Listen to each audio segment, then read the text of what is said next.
সন্তানের কথা চিন্তা করলেন না। শাইখুল হাদিস ইবনে শাইখুল হাদিস যখন দেখলেন যে বাংলাদেশের ছাত্র ভাইদেরকে নির্দোষে গুলি করে হত্যা করা হচ্ছে, তিনি তার ফ্যামিলির কথা চিন্তা করলেন না, তিনি তার সন্তানের কথা চিন্তা করলেন না। তিনি পরিষ্কার বলে দিলেন, আমি আল্লাহর জন্য গোলামি করেছি, আল্লাহর জন্য জেলে গিয়েছিলাম, জেল থেকে বের হয়েছি বিদায় বড় গলায় কথা বলবো না, সেটা হতে পারে না।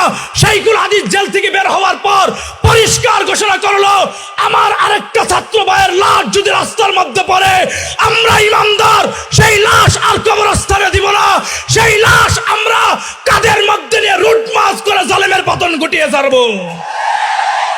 কথা ঠিক না বেঠিক? এই তাকবীর দেন না, তাকবীর পরে দেন, আমি সংক্ষিপ্ত করতেছি। মুহতারাম হাজিরিন, কথাটা পরিষ্কার বুঝেন তো। আমরা যেই কথাটা বলতে পারি, শাইখুল হাদিস ইবনে শাইখুল হাদিস আল্লামা সাহেব গোটা বাংলাদেশের সমস্ত মুসলিম তৌহিদি জনতাকে নিয়ে ঐক্যবদ্ধ হয়ে 5 তারিখে আর কুটার আন্দোলন হয় নাই, 5 তারিখে সকল মুসলমান ঐক্যবদ্ধ হয়ে একটা স্লোগানে দিয়েছিল, হটাও জালেম, বাঁচাও মাজলুম, রক্ষা করো আলেম সমাজ। এই কথা বলে নারায়ে তাকবীর আল্লাহু আকবারের ধ্বনিতে 16-17 বছরের জালেম স্বৈরাচারকে মুসলমান এদেশ থেকে দিল্লি পর্যন্ত পাঠিয়ে দিয়েছে। তো মুহতারাম হাজিরিন, আপনারা আমাকে হয়তো অনেকে দেখেছেন, অনেকে দেখেন নাই। শাইখুল হাদিস ইবনে শাইখুল হাদিস যখন বন্দিশালায় ছিলেন, ওনার জায়গা গ্যাপ পূরণ করার মতো বাংলাদেশের কেউ ছিল না।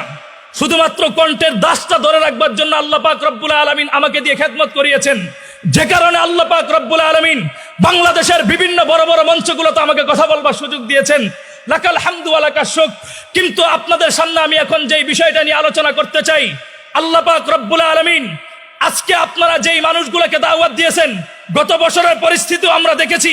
খালেদ সাইফুল্লাহ আইয়ুবী সাহেব যখন স্টেজে উঠবে, তখনও প্রশাসনের পক্ষ থেকে বাধা এসেছিল। কিন্তু আজকে আপনারা যতগুলো মেহমান এখানে দাওয়াত দিয়েছেন, শাইখুল হাদিস ইবনে শাইখুল হাদিস কিছুক্ষণের মধ্যেই তিনি স্টেজে আগমন করবেন। কিন্তু কথা হচ্ছে, এই মেহমানগুলোকে যদি আপনারা 5 তারিখের আগস্টে দাওয়াত দিতেন, নিশ্চিত এই মাদ্রাসার কমিটি এবং এলাকাবাসী যারা আছে, ওনাদের পায়জামাগুলো দিনে 12 বার গরম হয়ে যেত এবং থানাতে গিয়ে 13 বার হাজিরা দেওয়া লাগতো। কথা ঠিক না বেঠিক?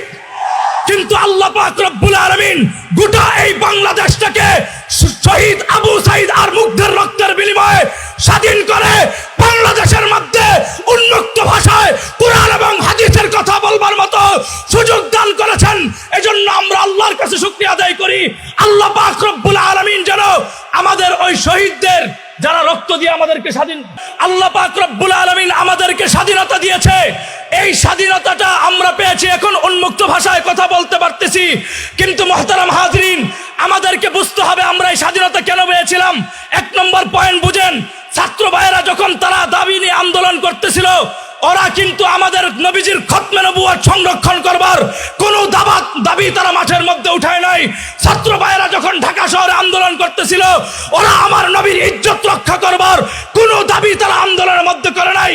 ওদের যৌক্তিক কিছু দাবি ছিল, আমরা মেধাবী ছাত্ররা দেশের মধ্যে জীবিত থাকতে মানিকগঞ্জের এক ন্যাংটা নর্তকী মহিলা রাতের বেলায় 10 পুরুষের ঘাট কাঁপায়া দিনের বেলায় সংসদে গিয়ে বুখারী শরীফ আর মেশকাতের 10 দিবে, এটা বাংলাদেশের মানুষ বরদাস্ত করবে না।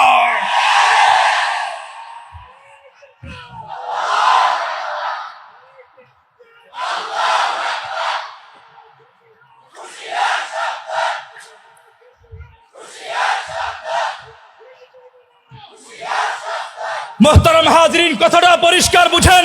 ছাত্র ভাইয়েরা যখন এই দাবি করলো, দাবির মধ্যে এটা ছিল, আমরা মেধাবী ছাত্ররা দেশের মধ্যে জীবিত থাকা অবস্থায় উত্তরবঙ্গ থেকে এক গণ্য মূর্খ মহিলা সংসদে এসে বাংলা রিডিং করতে পারবে না, এটা বাংলাদেশের জন্য কলঙ্ক ছাড়া আর কোনো কিছু হতে পারে না। ছাত্র ভাইয়েরা দাবি করতেছিল, আমরা দেশের মধ্যে মেধাবী ছাত্ররা জীবিত থাকা অবস্থায় জামালপুর থেকে মূর্খ টাকলা মুরাদ দাঁড়িয়ে দাঁড়িয়ে ইসলাম বিদ্বেষী কথা বলবে, সেটাও বাংলাদেশের মানুষ বরদাস্ত করতে পারে না। ওদের যৌক্তিক দাবি ছিল, আমরা মেধাবী ছাত্র দেশের মধ্যে থাকা অবস্থায় সংসদ থাকবে পবিত্র। এই দাবি নিয়ে যখন আন্দোলন করলো, বললো যে আমাদের মেধা আছে, আমরা মেধার তালিকা রাষ্ট্রের মধ্যে বহন করব, ভুয়া মুক্তিযুদ্ধের সনদের নামে রাষ্ট্রের মধ্যে কেউ অধিপতি হতে পারবে না। এই দাবি নিয়ে যখন আন্দোলন করলো, তারা এটাকে সহ্য করতে না পেরে ছাত্র ভাইদেরকে পাখির মতো গুলি করে মারলো। আরেকটা নিউজ আমি আপনাদেরকে বলে যাই, যখন আন্দোলন শুরু হলো তার মাঝখান দিয়ে আমাদের বঙ্গবাগ শাইখুল হাদিস ইবনে শাইখুল হাদিস সবেমাত্র জেল থেকে বের হয়েছে। বের হওয়ার পরে দেখেন 3 বছর পরে একটা মানুষের ফ্যামিলির সাথে কন্টাক্ট হইতে কিন্তু অনেক সময় লাগে। শাইখুল হাদিস ইবনে শাইখুল হাদিস যখন দেখলেন যে বাংলাদেশের ছাত্র ভাইদেরকে নির্দোষে গুলি করে হত্যা করা হচ্ছে, তিনি তার ফ্যামিলির কথা চিন্তা করলেন না, তিনি তার সন্তানের কথা চিন্তা করলেন না। তিনি পরিষ্কার বলে দিলেন, আমি আল্লাহর জন্য গোলামি করেছি, আল্লাহর জন্য জেলে গিয়েছিলাম, জেল থেকে বের হয়েছি বিদায় বড় গলায় কথা বলবো না, সেটা হতে পারে না। শাইখুল হাদিস জেল থেকে বের হওয়ার পর পরিষ্কার ঘোষণা করলো, আমার আরেকটা ছাত্র ভাইয়ের লাশ যদি রাস্তার মধ্যে পড়ে, আমরা ইমানদার সেই লাশ আর কবরস্থানে দিব না, সেই লাশ আমরা কাদের মধ্যে নিয়ে রুট মাস করে জালেমের পতন ঘটিয়ে ছাড়বো। কথা ঠিক না বেঠিক? এই তাকবীর দেন না, তাকবীর পরে দেন, আমি সংক্ষিপ্ত করতেছি। মুহতারাম হাজিরিন, কথাটা পরিষ্কার বুঝেন তো। আমরা যেই কথাটা বলতে পারি, শাইখুল হাদিস ইবনে শাইখুল হাদিস আল্লামা সাহেব গোটা বাংলাদেশের সমস্ত মুসলিম তৌহিদি জনতাকে নিয়ে ঐক্যবদ্ধ হয়ে 5 তারিখে আর কুটার আন্দোলন হয় নাই, 5 তারিখে সকল মুসলমান ঐক্যবদ্ধ হয়ে একটা স্লোগানে দিয়েছিল, হটাও জালেম, বাঁচাও মাজলুম, রক্ষা করো আলেম সমাজ। এই কথা বলে নারায়ে তাকবীর আল্লাহু আকবারের ধ্বনিতে 16-17 বছরের জালেম স্বৈরাচারকে মুসলমান এদেশ থেকে দিল্লি পর্যন্ত পাঠিয়ে দিয়েছে। জাযাকুমুল্লাহ শুকরান। এত বড় মেহমান বসে এখানে কথা বলার যোগ্যতা আমার নেই, যদি আমি হযরতের কাছে আবার কোনোদিন আসে কথা হবে। শাইখুল হাদিস ইবনে শাইখুল হাদিস যখন দেখলেন যে বাংলাদেশের ছাত্র ভাইদেরকে নির্দোষে গুলি করে হত্যা করা হচ্ছে, তিনি তার ফ্যামিলির কথা চিন্তা করলেন না, তিনি তার সন্তানের কথা চিন্তা করলেন না। তিনি পরিষ্কার বলে দিলেন, আমি আল্লাহর জন্য গোলামি করেছি, আল্লাহর জন্য জেলে গিয়েছিলাম, জেল থেকে বের হয়েছি বিদায় বড় গলায় কথা বলবো না, সেটা হতে পারে না। শাইখুল হাদিস জেল থেকে বের হওয়ার পর পরিষ্কার ঘোষণা করলো, আমার আরেকটা ছাত্র ভাইয়ের লাশ যদি রাস্তার মধ্যে পড়ে, আমরা ইমানদার সেই লাশ আর কবরস্থানে দিব না, সেই লাশ আমরা কাদের মধ্যে নিয়ে রুট মাস করে জালেমের পতন ঘটিয়ে ছাড়বো। কথা ঠিক না বেঠিক? এই তাকবীর দেন না, তাকবীর পরে দেন, আমি সংক্ষিপ্ত করতেছি। মুহতারাম হাজিরিন, কথাটা পরিষ্কার বুঝেন তো। আমরা যেই কথাটা বলতে পারি, শাইখুল হাদিস ইবনে শাইখুল হাদিস আল্লামা সাহেব গোটা বাংলাদেশের সমস্ত মুসলিম তৌহিদি জনতাকে নিয়ে ঐক্যবদ্ধ হয়ে 5 তারিখে আর কুটার আন্দোলন হয় নাই, 5 তারিখে সকল মুসলমান ঐক্যবদ্ধ হয়ে একটা স্লোগানে দিয়েছিল, হটাও জালেম, বাঁচাও মাজলুম, রক্ষা করো আলেম সমাজ। এই কথা বলে নারায়ে তাকবীর আল্লাহু আকবারের ধ্বনিতে 16-17 বছরের জালেম স্বৈরাচারকে মুসলমান এদেশ থেকে দিল্লি পর্যন্ত পাঠিয়ে দিয়েছে। তো মুহতারাম হাজিরিন, আপনারা আমাকে হয়তো অনেকে দেখেছেন, অনেকে দেখেন নাই। শাইখুল হাদিস ইবনে শাইখুল হাদিস যখন বন্দিশালায় ছিলেন, ওনার জায়গা গ্যাপ পূরণ করার মতো বাংলাদেশের কেউ ছিল না। শুধুমাত্র কণ্ঠের দাসটা ধরে রাখবার জন্য আল্লাহ পাক রব্বুল আলামিন আমাকে দিয়ে খেদমত করিয়েছেন, যে কারণে আল্লাহ পাক রব্বুল আলামিন বাংলাদেশের বিভিন্ন বড় বড় মঞ্চগুলোতে আমাকে কথা বলবার সুযোগ দিয়েছেন। লাকাল হামদু ওয়া লাকাশ শুকর। কিন্তু আপনাদের সামনে আমি এখন যেই বিষয়টা নিয়ে আলোচনা করতে চাই, আল্লাহ পাক রব্বুল আলামিন আজকে আপনারা যেই মানুষগুলোকে দাওয়াত দিয়েছেন, গত বছরের পরিস্থিতিও আমরা দেখেছি। খালেদ সাইফুল্লাহ আইয়ুবী সাহেব যখন স্টেজে উঠবে তখনও প্রশাসনের পক্ষ থেকে বাধা এসেছিল, কিন্তু আজকে আপনারা যতগুলো মেহমান এখানে দাওয়াত দিয়েছেন, শাইখুল হাদিস ইবনে শাইখুল হাদিস কিছুক্ষণের মধ্যেই তিনি স্টেজে আগমন করবেন। কিন্তু কথা হচ্ছে, এই মেহমানগুলোকে যদি আপনারা 5 তারিখের আগস্টে দাওয়াত দিতেন, নিশ্চিত এই মাদ্রাসার কমিটি এবং এলাকাবাসী যারা আছে ওনাদের পায়জামাগুলো দিনে 12 বার গরম হয়ে যেত এবং থানাতে গিয়ে 13 বার হাজিরা দেওয়া লাগতো। কথা ঠিক না বেঠিক? কিন্তু আল্লাহ পাক রব্বুল আলামিন গোটা এই বাংলাদেশটাকে শহীদ আবু সাঈদ আর মুগ্ধের রক্তের বিনিময়ে স্বাধীন করে বাংলাদেশের মধ্যে উন্মুক্ত ভাষায় কোরআন এবং হাদিসের কথা বলবার মতো সুযোগ দান করেছেন। এজন্য আমরা আল্লাহর কাছে শুকরিয়া আদায় করি, আল্লাহ পাক রব্বুল আলামিন যেন আমাদের ওই শহীদদের যারা রক্ত দিয়ে আমাদেরকে স্বাধীন, আল্লাহ পাক রব্বুল আলামিন আমাদেরকে স্বাধীনতা দিয়েছে, এই স্বাধীনতাটা আমরা পেয়েছি, এখন উন্মুক্ত ভাষায় কথা বলতে পারতেছি। কিন্তু মুহতারাম হাজিরিন, আমাদেরকে বুঝতে হবে আমরা এই স্বাধীনতা কেন পেয়েছিলাম।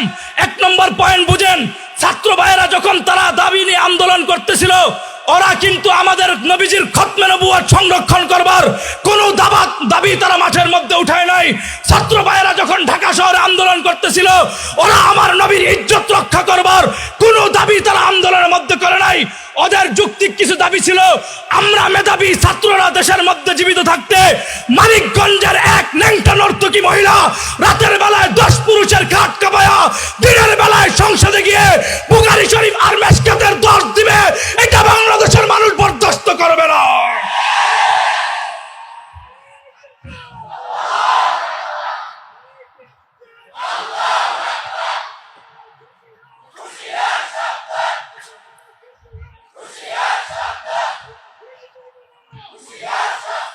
মোহতারাম হাজরিন, কথাটা পরিষ্কার বুঝেন।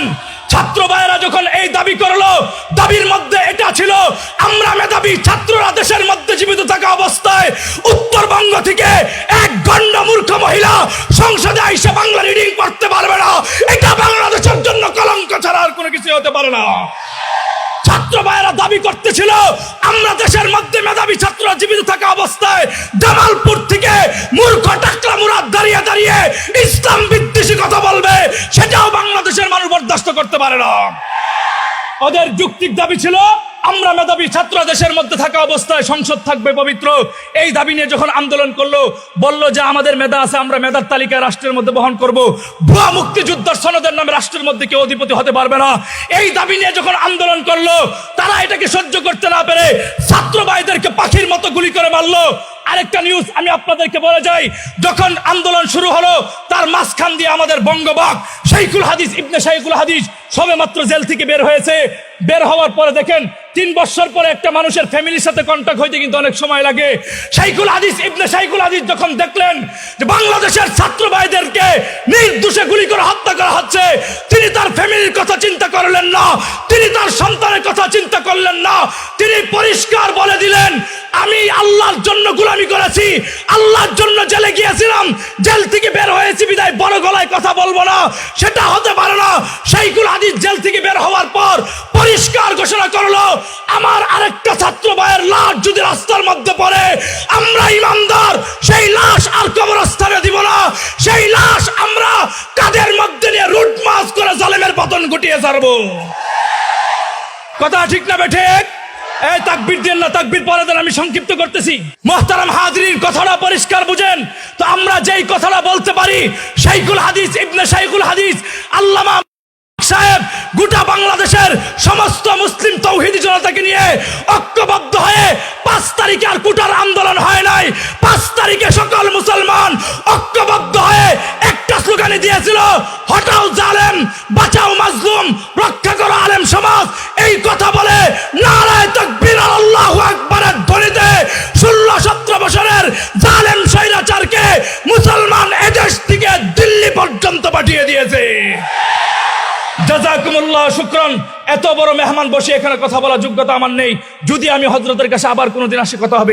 শাইখুল হাদিস ইবনে শাইখুল হাদিস যখন দেখলেন যে বাংলাদেশের ছাত্র ভাইদেরকে নির্দোষে গুলি করে হত্যা করা হচ্ছে, তিনি তার ফ্যামিলির কথা চিন্তা করলেন না, তিনি তার সন্তানের কথা চিন্তা করলেন না। তিনি পরিষ্কার বলে দিলেন, আমি আল্লাহর জন্য গোলামি করেছি, আল্লাহর জন্য জেলে গিয়েছিলাম, জেল থেকে বের হয়েছি বিদায় বড় গলায় কথা বলবো না, সেটা হতে পারে না। শাইখুল হাদিস জেল থেকে বের হওয়ার পর পরিষ্কার ঘোষণা করলো, আমার আরেকটা ছাত্র ভাইয়ের লাশ যদি রাস্তার মধ্যে পড়ে, আমরা ইমানদার সেই লাশ আর কবরস্থানে দিব না, সেই লাশ আমরা কাদের মধ্যে নিয়ে রুট মাস করে জালেমের পতন ঘটিয়ে ছাড়বো। কথা ঠিক না বেঠে? এই তাকবীর দেন না, তাকবীর পরে দেন, আমি সংক্ষিপ্ত করতেছি। মুহতারাম হাজরিন, কথাটা পরিষ্কার বুঝেন।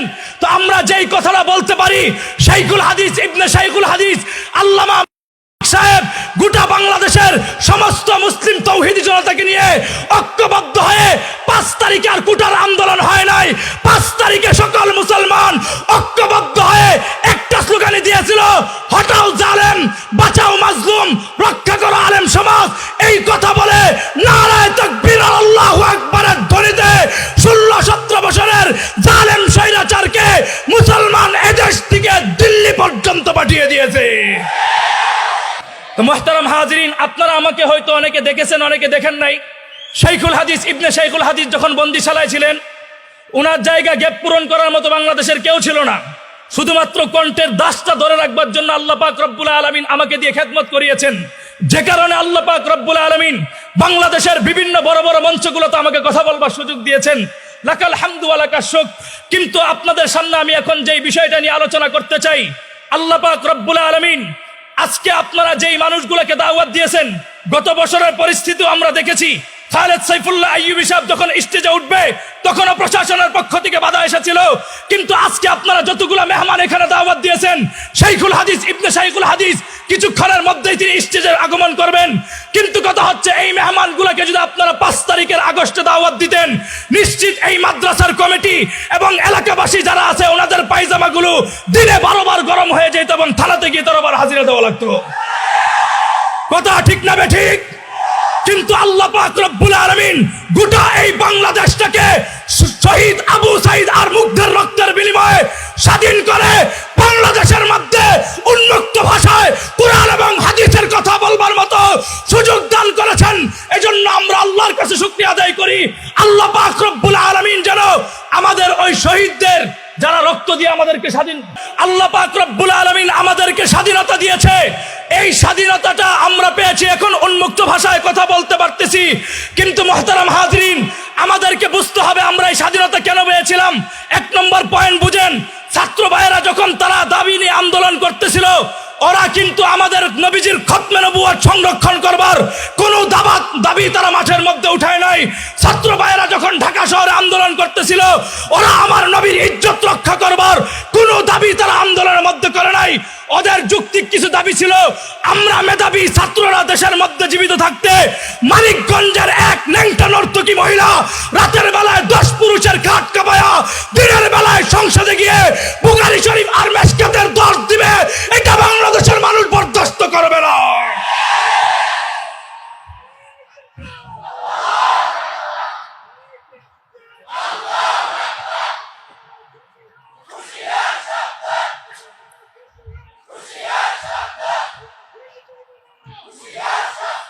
মুহতারাম হাজরিন, কথাটা পরিষ্কার বুঝেন। ছাত্র ভাইয়েরা যখন এই দাবি করলো, দাবির মধ্যে এটা ছিল, আমরা মেধাবী ছাত্ররা দেশের মধ্যে জীবিত থাকা অবস্থায় উত্তরবঙ্গ থেকে এক গণ্য মূর্খ মহিলা সংসদে এসে বাংলা রিডিং পড়তে পারবে না, এটা বাংলাদেশের জন্য কলঙ্ক ছাড়া আর কোনো কিছু হতে পারে না। ছাত্র ভাইয়েরা দাবি করতেছিল, আমরা দেশের মধ্যে মেধাবী ছাত্ররা জীবিত থাকা অবস্থায় জামালপুর থেকে মূর্খ টাকলা মুরাদ দাঁড়িয়ে দাঁড়িয়ে ইসলাম বিদ্বেষী কথা বলবে, সেটাও বাংলাদেশের মানুষ বরদাস্ত করতে পারে না। ওদের যৌক্তিক দাবি ছিল, আমরা মেধাবী ছাত্র দেশের মধ্যে থাকা অবস্থায় সংসদ থাকবে পবিত্র। এই দাবি নিয়ে যখন আন্দোলন করলো, বলল যে আমাদের মেধা আছে, আমরা মেধার তালিকায় রাষ্ট্রের মধ্যে বহন করব, ভুয়া মুক্তিযুদ্ধের সনদের নামে রাষ্ট্রের মধ্যে কেউ অধিপতি হতে পারবে না। এই দাবি নিয়ে যখন আন্দোলন করলো, তারা এটাকে সহ্য করতে না পেরে ছাত্র ভাইদেরকে পাখির মতো গুলি করে মারলো। আরেকটা নিউজ আমি আপনাদেরকে বলে যাই, যখন আন্দোলন শুরু হলো তার মাঝখান দিয়ে আমাদের বঙ্গবাগ শাইখুল হাদিস ইবনে শাইখুল হাদিস সবে মাত্র জেল থেকে বের হয়েছে। বের হওয়ার পরে দেখেন 3 বছর পরে একটা মানুষের ফ্যামিলির সাথে কন্টাক্ট হইতে কিন্তু অনেক সময় লাগে। শাইখুল হাদিস ইবনে শাইখুল হাদিস যখন দেখলেন যে বাংলাদেশের ছাত্র ভাইদেরকে নির্দোষে গুলি করে হত্যা করা হচ্ছে, তিনি তার ফ্যামিলির কথা চিন্তা করলেন না, তিনি তার সন্তানের কথা চিন্তা করলেন না। তিনি পরিষ্কার বলে দিলেন, আমি আল্লাহর জন্য গোলামি করেছি, আল্লাহর জন্য জেলে গিয়েছিলাম, জেল থেকে বের হয়েছি বিদায় বড় গলায় কথা বলবো না, সেটা হতে পারে না। শাইখুল হাদিস জেল থেকে বের হওয়ার পর পরিষ্কার ঘোষণা করলো, আমার আরেকটা ছাত্র ভাইয়ের লাশ যদি রাস্তার মধ্যে পড়ে, আমরা ইমানদার সেই লাশ আর কবরস্থানে দিব না, সেই লাশ আমরা কাদের মধ্যে নিয়ে রুট মাস করে জালেমের পতন ঘটিয়ে ছাড়বো। কথা ঠিক না বেঠিক? এই তাকবীর দেন না, তাকবীর পরে দেন, আমি সংক্ষিপ্ত করতেছি।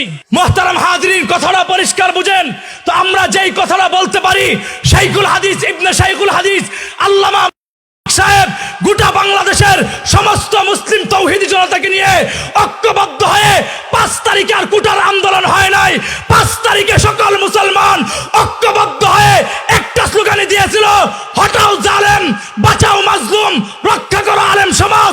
এই কথা বলে নারায়ে তাকবীর আল্লাহু আকবারের ধ্বনিতে 16-17 বছরের জালেম স্বৈরাচারকে মুসলমান এদেশ থেকে দিল্লি পর্যন্ত পাঠিয়ে দিয়েছে। জাযাকুমুল্লাহ শুকরান। এত বড় মেহমান বসে এখানে কথা বলার যোগ্যতা আমার নেই। যদি আমি হযরতের কাছে আবার কোনোদিন আসি